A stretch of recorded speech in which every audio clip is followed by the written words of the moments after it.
Excellent film. I really love the documentary.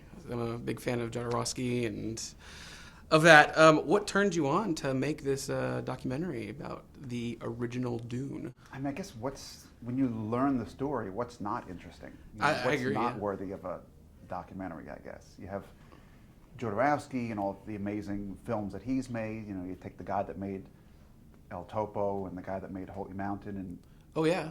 his follow-up to that was going to be Dune, Yeah. years before Lynch. And Did you just hear it? Did you read about that story and then just I gotta meet this guy and find out the story? I think that this version of Dune has kind of always been floating around in the ether, Yeah. I suppose. But I think I probably first learned about it in one of those books where it's the 50 greatest movies never made. Yeah.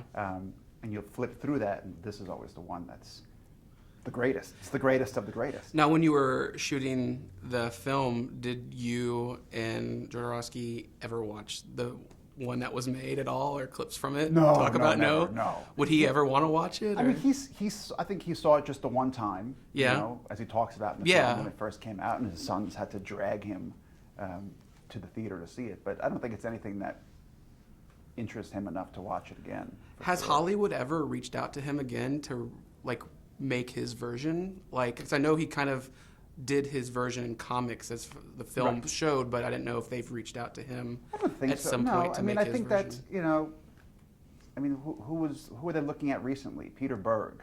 Yeah. Was the last guy attached. So Peter Berg and Alejandro Jodorowsky. Different They're not interested ends of the in spectrum, making, they're not interested in making that. Even when Peter Berg was going to make it, he was going to change it and make it into just a straight action film. Yeah. So, Which is interesting because that's really Jodorowsky's vision was this is going to change the world. Yeah. So did you, when you were... And it did change the world, I guess. Yeah, it did. When you were with him, did you get that sense that he still wanted to change the world and with stuff he was doing? Oh, he still does. I mean, everything he does, whether it's a movie that he makes, or whether it's his comics or his poetry or his tweets every day, everything he does really affects people. And really does end up changing the world. Are there any cool, fun, deleted scenes that were not shown in the actual film that you shot that you remember? I mean, there's just so much. I mean, we have hours and hours and hours of amazing footage with him. How long were you filming? We filmed over 3 years, 2011, 12, and 13. Okay. Going back and forth and getting more footage with him, and just, I guess, also just as an excuse to hang out with him a little bit too. How many copies of that Dune Bible that was shown in the film of his actual drawings and stuff are there? They think that they made 20. 20 is a number they think. But there's 2 that exist for sure. Alejandro has one, and Michel Sardou, his producer, has another one that he just recently found. There's a third one that in our research we discovered was sold on eBay to a Japanese collector. But the purchasers and the sellers' eBay names don't exist anymore, so we couldn't find out. But somewhere in Japan, there's a third copy, and the rest, maybe when this film comes out, maybe we'll start hearing about them being discovered in attics and do you think that anybody a publishing house wants to release those as a special edition book? Oh, I'm sure that, I mean... You think that's in the future? I don't know, I hope so. I mean, I get asked that every festival screening. There's always somebody in the Q&A who's like, I want to buy the book, and I'll certainly be in line to buy one. But what are the rights issues, I guess? Is it, because this is Jodorowsky's Dune, but that book is Jodorowsky's Dune really based on Frank Herbert's Dune. So I would assume that they would have to give the okay and so on down the line. So maybe there's a battalion of lawyers that would have to complicate things, I wonder. And in the film, they talk about how future sci-fi movies copied his version. How does he feel about people using his? I mean, they touched on it a little bit, but he doesn't. I don't think he looks at it as a positive thing. He doesn't consider that anyone copied it. He thinks that he influenced people, and that's really what he wanted to do. Like he says in the film, he wanted to change the world. Yeah, and he did change the world. If you look at the timeline of films that came after his, I mean, taking the most obvious one, taking Alien, which was completely his team of spiritual warriors. It was Dan O'Bannon, it was Mobius, it was Chris Foss, it was H.R. Giger, obviously. Yeah. And look at the sequels of Alien. Yep. Without the Alien franchise, where does James Cameron, where does David Fincher, where do those guys get their start? Yeah. You know, so it really has this crazy ripple effect. He really had like a League of Extraordinary Men, really, like The League of Extraordinary Artists. Yeah. How And he was had a it? real vision because, except for Dan O'Bannon, none of those guys had worked in film. Yeah. So he really saw something special in them and really changed their lives. Once again, changing the world. You know? Working 3 years on the project, working at Alejandro's home or H.R. Geiger's place, what kind of cool props from their past did you get access to or see? Did you?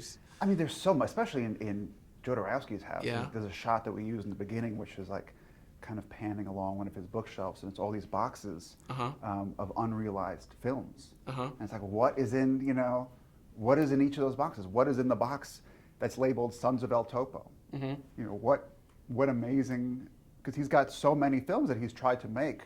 He makes very few films, only one every 20 years. Yeah, or he's so. made like 9, directed 9 or something. I like think that, he's made seven. I think 7, yeah. including the new one. But it takes him years to get one going, not for lack of ideas or lack of ambition or anything, but for lack of funding. I mean, it's very difficult. Yeah. It's still very difficult to fund an Alejandro Jodorowsky. Now, were you a fan of Jodorowsky before you started production on this? Yeah, I came to this story from the Jodorowsky side of things. Okay. You know, I was a huge fan of El Topo and Holy Mountain and Santa Sangre and all those wild visions that he's had. Those are like the ultimate midnight movies. I love showing started the midnight unsuspecting movies. people, like Yeah. my friends, those movies to see what they think about The last time I went to go see, in New York, every few weeks they still show them at midnight. And so the last time I was in New York and I saw the Holy Mountain was playing at midnight, I was like, oh, I have to go see it at midnight. So I was online waiting to buy tickets, and there was this couple in front of me, and they were asking the ticket person, like, what should we go see?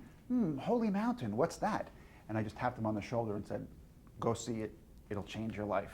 And they listened to me, and they actually went into the theater, and they were sitting in front of us, and I could see, from behind the guy's head, the guy was just confused and stuff, and like looking at his date, saying, what the hell are we watching here?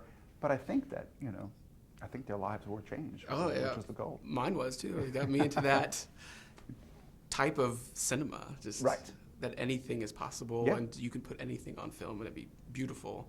Exactly. Was there a defining moment in your life that made you get into the film business? Like, do you remember like a certain movie or a certain event that got you into it? No, I think I've just always, I guess like any kid, growing up, and then the advent of, of VHS tapes and stuff, and there was access to more and more films, and it just becomes an art form that that always interested me, I suppose.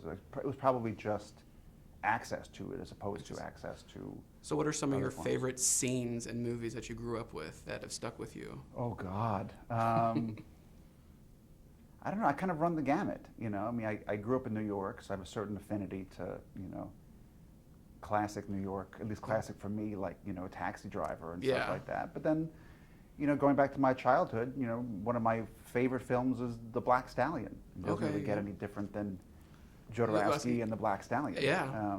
Then I also have a real affinity for Flash Gordon, so I was happy to be able to include that. I saw Yeah. that in the big screen when I was a kid. I have the original the original Queen soundtrack that I got when I was like 7 Yeah, or I 8. got that one too. It's good stuff. It's still incredible. Yeah, it I mean, is. I still love it. I'll defend it to the death. You started out, or you've worked on a paranormal show, right? Paranormal did. State. Are you interested in the whole paranormal or ghost thing? No, it was a job. It was a job? I did logistics on it, nothing creative. I did 20 episodes. I never saw a ghost. Never saw a I ghost? looked. I looked. We even shot in an abandoned penitentiary once, and I was like, I'm going to walk through from one end to the other by myself, no lights. Let's see what happens. Nothing happens. So no ghosts? No, Not ghosts. yet. Not yet. Maybe Not one yet. day. And But, you did not a in that show. documentary called NYHC, right? Is Right. that New York Hardcore? Right. And that's about the underground rock music. I'm a big fan of the research. hardcore rock music. So how was that making that? It was great. I mean, it was a struggle like any other. So what's your most thrilling music experience? My most thrilling music experience. Yeah. It may have been shooting that film. I had a couple of camera operators on that film who'd never had never heard of hardcore, had never heard anything like that. Yeah. And the first show we were filming, the first song, the crowd went, completely bonkers and were beating the crap out of each other. Oh, the camera no. guy kind of put this camera down and looked at me like, oh my God. And then I knew we were going to have something. That's special. that's cool. That's really cool. Any future projects that you want to work on, or is there like another documentary subject you want to tackle, or a narrative feature that you? I mean, want it's to do? tough. There's definitely ideas, and we're trying to put something together for the next thing. But it's challenging because now I feel privileged enough to have a relationship with Alejandro Jodorowsky, and whatever project I end up doing next, it needs to be something that makes him proud. Yeah. What makes him great, or one of the things that makes him great to me, is that he's never sold out. He's never done Absolutely, anything for a paycheck. He's never directed an episode of a TV show. He's never directed a commercial. He's never done anything like that. And basically, everybody else has. Even David Lynch directed all those Obsession, perfume ads. Yeah. But Jodorowsky has never done that. So he does everything for a very pure reason. And ain't true to himself. Never And very true to himself. And flinching at exact. so same. I want to I just know that I need to do something that would make him Happy. proud. Do you think know you'd what I ever mean? work on a future film of his or project of his? Oh, I don't know. I don't know. How would that be? That'd be something. That would That'd be be something. something. And That'd be a dream. last question: is there anything you wish you could have witnessed that you were born too late for, that has happened in the past that you could have seen?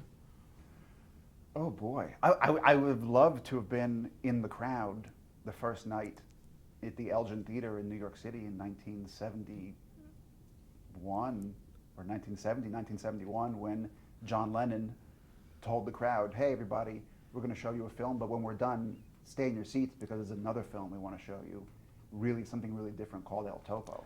And to be there for that, the original midnight movie experience, that would have been something. That would have been To really be a fly cool. on the wall or an audience member Yeah, in just that be nice. smoke-filled room. And like, can I only imagine that imagine. story. Like I saw Lennon and I saw. Yeah. That would have been It'd really be incredible to be cool. there, for sure. Well, thank you so much for your time. Thank This you. was-